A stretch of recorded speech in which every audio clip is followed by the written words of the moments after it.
স্টারলিংকের সাথে চুক্তি করা হয়েছে কোনো রকম আলাপ আলোচনা ছাড়া।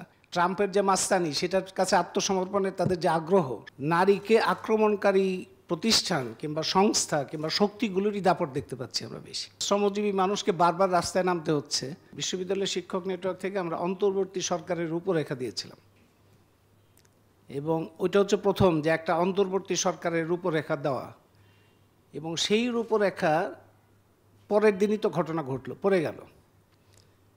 কিন্তু ওই আমাদের রূপরেখার মধ্যে ছিল যে আন্দোলনকারী সকল শক্তির অংশগ্রহণের ভিত্তিতে একটা অন্তর্বর্তী সরকার হবে যার কাছে শেখ হাসিনা পদত্যাগ করবে।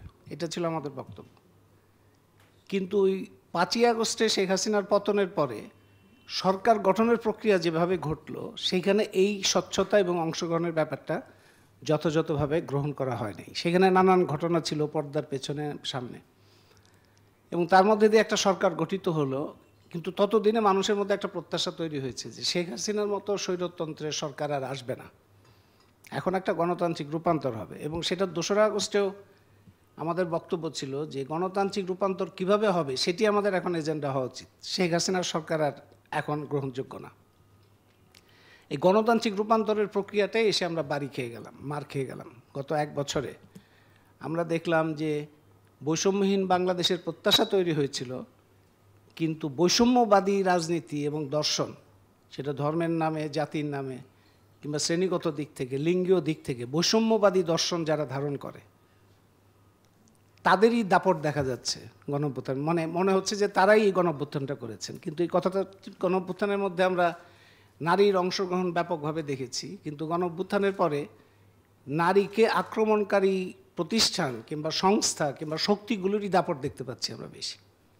আমরা গণঅভ্যুত্থানের মধ্যে আদিবাসী, সংখ্যালঘু জাতিসত্তা, তাদের অংশগ্রহণ দেখেছি ব্যাপকভাবে। তাদের উপর আক্রমণ হয়েছে গণঅভ্যুত্থানের পরে, এবং যারা আক্রমণ করেছে তাদের কথার ধরন এরকম যে গণঅভ্যুত্থানের মালিকানাটা তাদের। তারপর ধর্মীয় সংখ্যালঘু, তাদেরও অনেকেই ছিলেন আন্দোলনের মধ্যে, কিন্তু তাদের দেখা গেল যে বিভিন্নভাবে তাদের প্রতিষ্ঠান, বাড়িঘর, ধর্মীয় পরিচয়ের কারণে, শুধু রাজনৈতিক পরিচয়ের কারণে না, ধর্মীয় পরিচয়ের কারণেও তাদের উপর আক্রমণ হয়েছে। তারপরে অন্যান্য শ্রেণীগতভাবে আমরা যদি দেখি যে বিপুল সংখ্যক শ্রমজীবী মানুষ অংশগ্রহণ করেছে, সেটা যারা নিহত হয়েছে তাদের পরিসংখ্যান দেখলে আমরা বুঝতে পারবো যে বিপুল সংখ্যক শ্রমজীবী মানুষ নিহত হয়েছেন। অংশগ্রহণ ছিল ব্যাপক, এবং তাদের অংশগ্রহণ ছাড়া, আসলে শ্রমজীবী মানুষের অংশগ্রহণ ছাড়া আমাদের গণঅভ্যুত্থানের ইতিহাস বলে যে তাদের ব্যাপক অংশগ্রহণ ছাড়া কোনো গণঅভ্যুত্থান হয় না। এইবারও তাদের অংশগ্রহণই ছিল বিপুল। কিন্তু গত 1 বছরের ঘটনাগুলি যদি দেখা যায় যে শ্রমজীবী মানুষকে বারবার রাস্তায় নামতে হচ্ছে তাদের বকেয়া মজুরির জন্য, এবং যারা বিভিন্ন জায়গায় কোনো না কোনোভাবে টিকে থাকার চেষ্টা করছেন তাদের উপরও নানা রকম হামলা, তাদের উপরে বিভিন্ন ধরনের নির্যাতন ইত্যাদি হচ্ছে।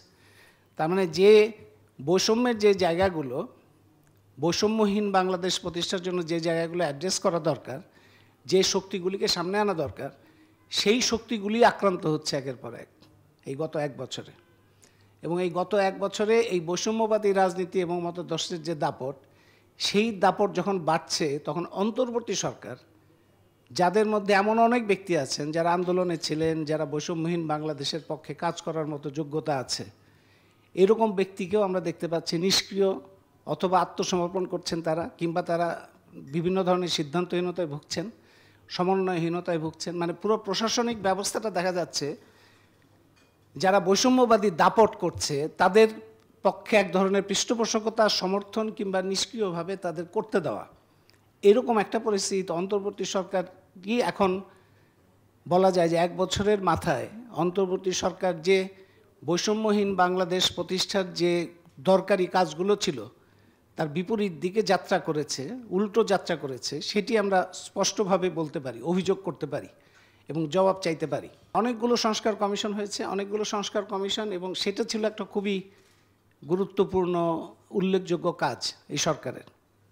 এবং সংস্কার কমিশনের যদিও গঠনের মধ্যে সমস্যা ছিল, নারীর অংশগ্রহণ কম, সংখ্যালঘু জাতিসত্তার মানুষের অংশগ্রহণ কম, সেগুলো সমস্যা ছিল।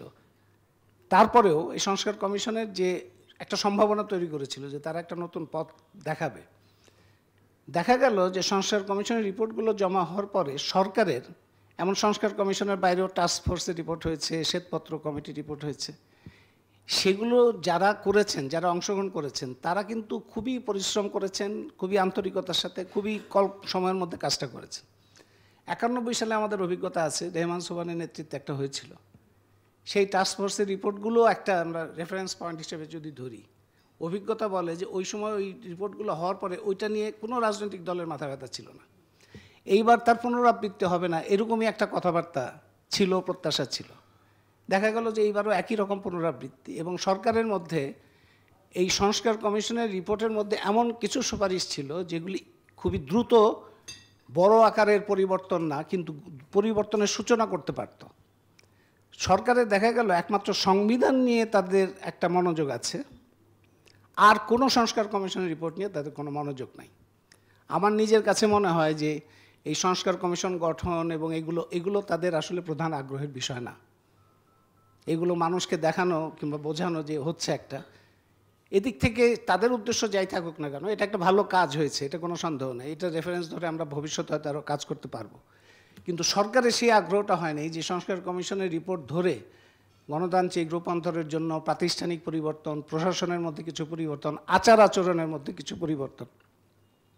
আপনি ধরেন কিছু সূচনা বিন্দু তো মন্ত্রীরা আগে যে ভাষায় কথা বলতেন, যেভাবে কথা বলতেন, উপদেষ্টারা যদি একইভাবে কথা বলে, এটার জন্য তো বড় ধরনের কোনো আলোচনা করে মৌলিক পরিবর্তনের কিছু না। এটা আচার আচরণের পরিবর্তন, তাদের ধরন, কাজের ধরনের পরিবর্তন, প্রতিশ্রুতির পরিবর্তন। যেভাবে ফাঁকা প্রতিশ্রুতি দেওয়া হইতো আগে, ঠিক একই রকমভাবে, কিংবা আগে যেভাবে তদন্ত কমিটি করে ধামাচাপা দেওয়া হইতো, এখনও তদন্ত কমিটি, এই গত 1 বছরের মধ্যে যে কয়টা তদন্ত কমিটি, একটাও কিন্তু প্রকাশিত হয়নি। তদন্ত কমিটি যে এখনও আমরা শুনলাম তদন্ত কমিটি হবে, এইটাও প্রকাশিত হবে কিনা সন্দেহ আছে। তো এই একই মানে এগুলি তো ছোটোখাটো কাজ, যেগুলির পরিবর্তনের মধ্যে দিয়ে কিছু সূচনা হয়তো আমরা দেখতে পেতাম, কিন্তু সেগুলি আমরা দেখি নাই। সংবিধান সংস্কার কমিশন, সেটা নিয়ে একমাত্র আলোচনা, এবং সেখানে যারা সরকারের ঘনিষ্ঠ লোকজন, তাদের একমাত্র আগ্রহ সংবিধানের মধ্যে এমন কিছু পরিবর্তন যাতে তাদের রাজনৈতিক কর্তৃত্ব প্রতিষ্ঠা হয়। এছাড়া অন্য কোনো দিকে গণতান্ত্রিক রূপান্তর বলতে যা বোঝায়, বৈষম্যহীন বাংলাদেশের পথে যাত্রা যেটা বোঝায়, সেই দিকে কোনো ধরনের আমরা অগ্রগতি দেখি নাই। তার ফলে অর্থনৈতিক ক্ষেত্রে যে সমস্ত নীতিমালার কারণে শেখ হাসিনার আমলে লুণ্ঠন এবং সম্পদ পাচারের মডেল তৈরি হয়েছিল, সেই সমস্ত নীতিমালা অব্যাহত আছে, সেই সমস্ত প্রকল্পগুলো অব্যাহত আছে, এবং এই সরকারের বরঞ্চ বেশি মনোযোগ দেখা যাচ্ছে এমন সব চুক্তি করার, যে সমস্ত চুক্তি করার দীর্ঘমেয়াদী প্রভাব আছে বাংলাদেশের উপরে।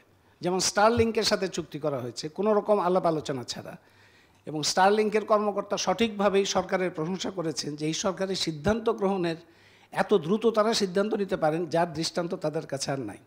চিন্তা করেন, এটা বাংলাদেশের মানুষ হিসেবে আমরা এটা কিভাবে শুনতে পারি যে এই সরকার সিদ্ধান্ত গ্রহণে খুব দক্ষ এবং খুব দ্রুত সিদ্ধান্ত নিতে পারে। এটা আমরা আর কোথাও প্রমাণ পাইনি, শুধুমাত্র একমাত্র স্টারলিং পেয়েছে। আর দেখতে পাচ্ছি আমরা ডিপি ওয়ার্ল্ড, চট্টগ্রাম পোর্ট, এই চুক্তিটা তাদের এখনই করতে হবে। তারপরে ট্রাম্পের সাথে যে কথাবার্তা শোনে, মানে যে সমস্ত দর কষাকষির বিষয়, ট্রাম্পের যে মাস্তানি, সেটার কাছে আত্মসমর্পণের তাদের যে আগ্রহ, সরকারের যে আগ্রহ দেখা যাচ্ছে, গলা বাড়িয়ে গলায় ফাঁস পড়ার জন্য দীর্ঘমেয়াদী যেরকম তৎপরতা, এই সমস্ত ক্ষেত্রে যত আগ্রহ দেখা যাচ্ছে, অর্থনৈতিক ব্যবস্থা, লুটপাটের অর্থনীতির পরিবর্তনের জন্য যে সূচনাগুলি দরকার ছিল, সেগুলির ব্যাপারে তাদের কোনো আগ্রহ দেখা যাচ্ছে না। সেই জন্য অন্তর্বর্তী সরকার গত 1 বছরে তারা বলা যায় যে জনগণের প্রত্যাশা সম্পূর্ণ পাঠ করতে ব্যর্থ হয়েছেন। কর্মসংস্থানের দাবি নিয়ে আন্দোলনটা শুরু হয়েছিল, সেই কর্মসংস্থানের দাবি নিয়ে গত 1 বছরে অনেকগুলো আন্দোলন হয়েছে। আপনি শাহবাগ, যমুনার কাছে যাওয়ার চেষ্টা, আপনি তথ্য আপা থেকে শুরু করে শিক্ষার্থী, শিক্ষক, অনেকের আন্দোলন, এগুলোর প্রত্যেকটার কেন্দ্রীয় বিষয় ছিল কর্মসংস্থান। এই সরকার যদি বুঝতে পারত, অনুভব করত, কিংবা উপলব্ধি করার ক্ষমতা থাকতো যে কর্মসংস্থানটাই ছিল মূল দাবি, কর্মসংস্থানের দাবিকে ধরেই আন্দোলনটা শুরু হয়েছিল, কাজের জন্য, কাজের অধিকারের জন্য, তাইলে এই যে গত 1 বছরে যারা আন্দোলন করছেন, যাদের কেন্দ্রীয় দাবি ছিল কাজ, কর্মসংস্থান, ওই একই জিনিস, সেই জায়গাটা অ্যাড্রেস করতে তাদের কোনো অ্যাড্রেস করতে পারতেন, অতটুকু তাদের যদি উপলব্ধি করার ক্ষমতা থাকতো। কিন্তু সেই একই জায়গায় আমরা পুনরাবৃত্তি দেখতে পাচ্ছি।